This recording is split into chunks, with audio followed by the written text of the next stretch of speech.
Assalamualaikum warahmatullahi wabarakatuh, para pemirsa dan ambiar sekalian.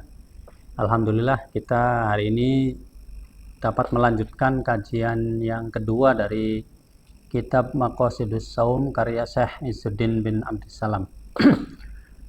Bismillahirrahmanirrahim. Qala al-musannifu rahimahullah wa nafa'ana bihi wa bi'ulumihi fid dharaini amin ya rabbal alamin. Al-faslu tsani utawi fasal kaping keloro iku fi fadhailihi ing dalem fadilahe puasa. Lisaumi iku tetep kadhe puasa fawaidun ana pirang-pirang faedah. Raf'ud darajati siji ngangkat derajat. Wa takfirul khotiati lan ngapus kesalahan. Wa kasrus syahawati lan mecahaken syahwat ambisi. Wa takfirus shadaqati lan ngakeaken sedekah. Wa tawfirut ta'ati lan melipat gandaaken nilai taat. Wa syukru alimil khafiyati lan bersyukur ing atase nikmate Allah zat kang ngawruhi hal-hal kang tersembunyi. Wal insijaru lan nyegah an khawatiril ma'asi saking dorongan-dorongan maksiat, bisikan-bisikan maksiat, wal mukhalafati lan bisikan-bisikan nulayani syariat. Pada fasal kedua ini Syekh Izzuddin bin Abdussalam menjelaskan tentang fadilahnya puasa. Tentu yang beliau jelaskan secara umum saja, tidak semuanya karena sangat banyak sekali. Beliau menyampaikan bahwa puasa itu bisa menyebabkan derajat seseorang naik di mata Allah tentunya. Kemudian takfirul khotiat bisa menyebabkan kesalahan-kesalahan terampuni. Bahkan di hadis yang pada kajian kemarin disampaikan, di keterangan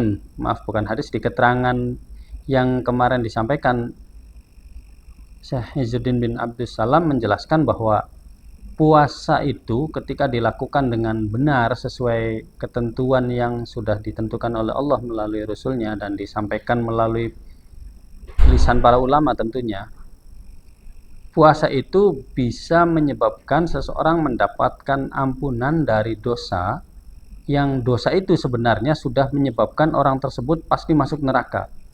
Nah, itu saking tingginya keutamaan puasa. Dosa yang sebenarnya sudah kategori dosa yang seseorang layak masuk neraka, tapi kemudian berkat puasa dosa tersebut akhirnya diampuni oleh Allah.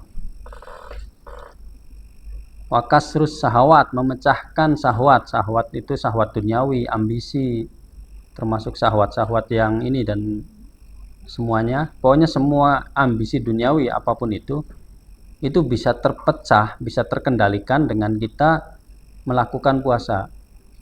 Wa takfirus shadaqat, dengan puasa juga salah satu faedahnya bisa menimbulkan empati atau simpati ya.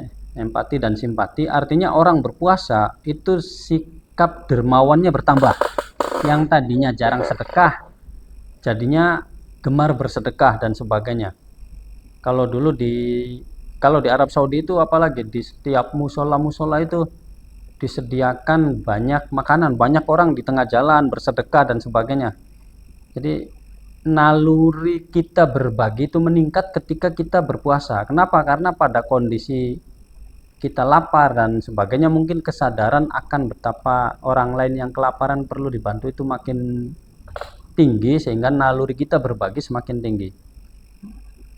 Itu salah satu faedah puasa. Wa tawfirut ta'at, mempertinggi nilai taat. Nah, dengan puasa nilai-nilai ketakwaan itu makin bertingkat, baik secara pahalanya maupun secara pengamalannya, ada peningkatan nilai taat.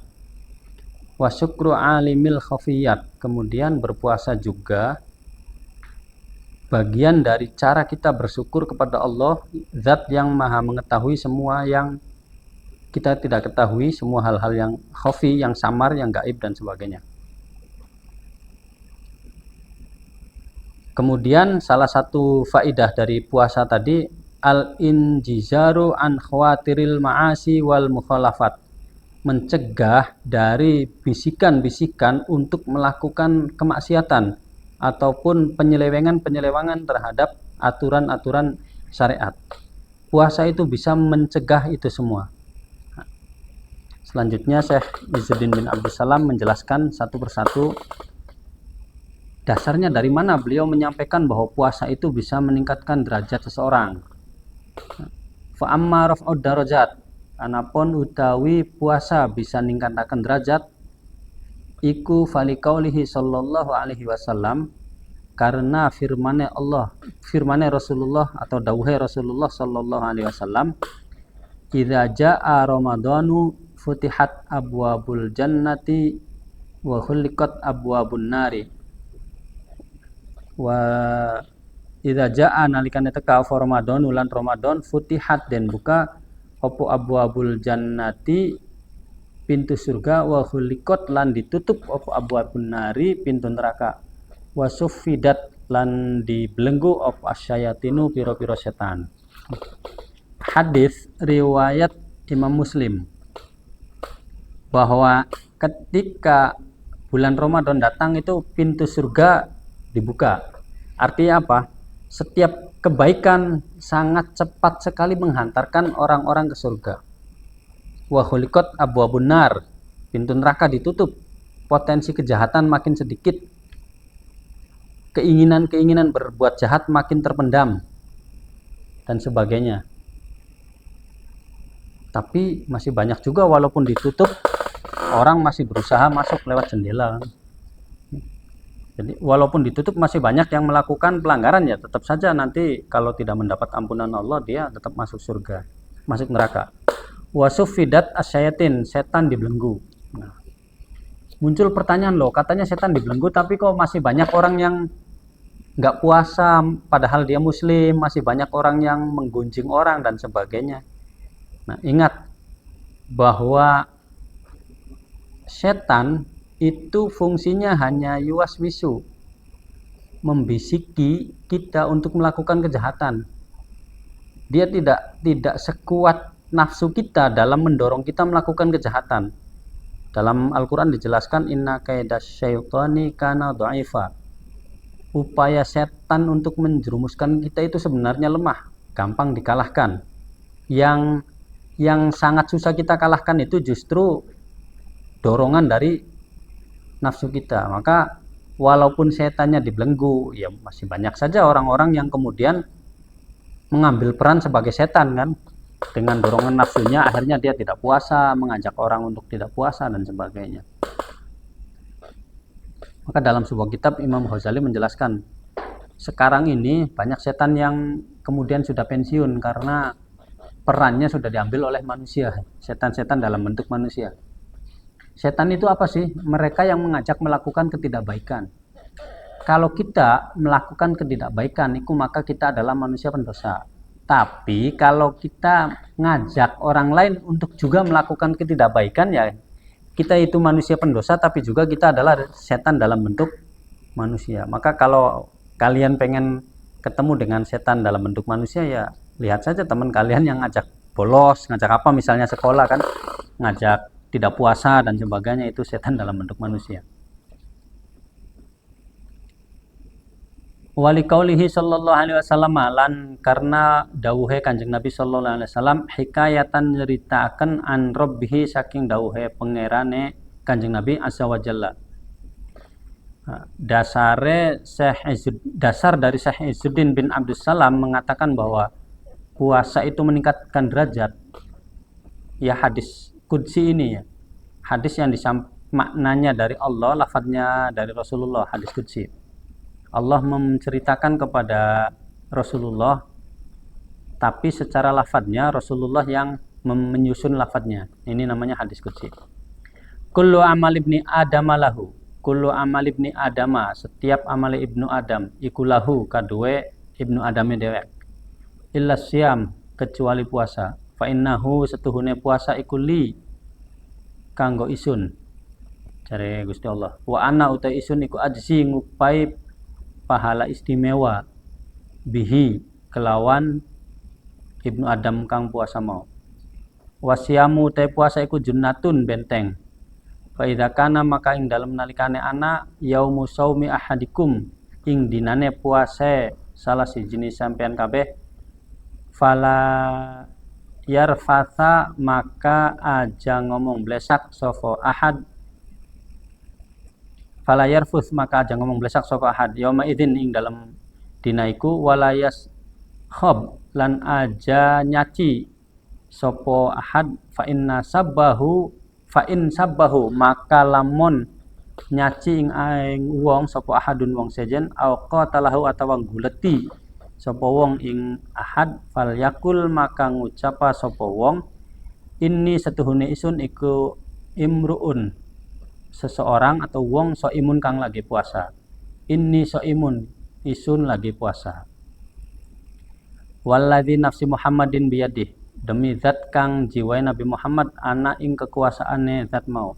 La khulufu famis soimi la khulufu famis soimi yaktine utawi ambue cangkeme wong puasa iku atyabu luwi wangi indallahi mungguhe Gusti Allah yaumal kiamat ing dina kiamat min rihil miski saking ambue misik saking ganjaran wangi ambu misik. Wali soimi lan kadue wong puasa farhatani ana kebahagiaan loro. Yafrahuhuma kang bahagiaken apa loro ing wong puasa. Idza aftara ketika buka sapa shaim fariha seneng sapa shaim bi fitrihi kelawan bukae. Wa idza laqiya lan nalikane ketemu sapa shaim robahu kelawan pangerane shaim fariha maka bunga sapa shaim bi saumihi kelawan puasae. Nah, dasar bahwa puasa meningkatkan derajat itu adalah hadis ini bahwa Allah menceritakan kepada Nabi Muhammad bahwa setiap amalnya Ibnu Adam itu untuk Ibnu Adam kecuali puasa. Puasa itu istimewa untuk Allah dan Allah akan memberikan istimewa ganjaran pahala istimewa kepada yang puasa tersebut. Puasa juga oleh Allah disebut sebagai benteng. Nah, maka melalui hadis qudsinya Rasulullah menyampaikan bahwa orang puasa itu jangan pernah ngomong kasar, jangan pernah bohong dan sebagainya agar puasanya sempurna.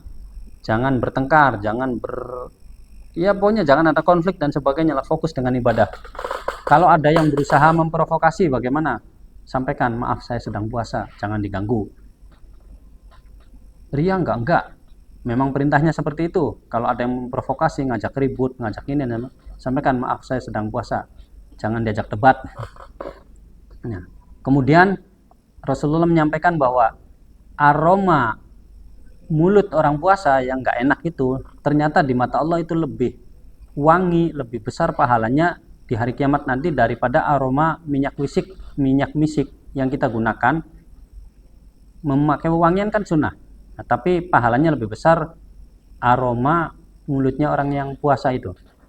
Nah, orang puasa mendapat dua kebahagiaan, bahagia ketika datang waktu maghrib. Wah, bahagia kan, baru menjelang maghrib saja, baru doa pembuka maghrib saja sudah bahagia. Dan bahagia bangga dengan puasanya kan. Kemudian bahagia lagi ketika Allah, oh iya ternyata puasa kita ini membuat kita mendapat ridho Allah. Mudah-mudahan apa yang disampaikan ini bermanfaat untuk kita semua. Akhirul kalam, wallahul muwaffiq ila aqwamit thoriq. Wassalamualaikum warahmatullahi wabarakatuh.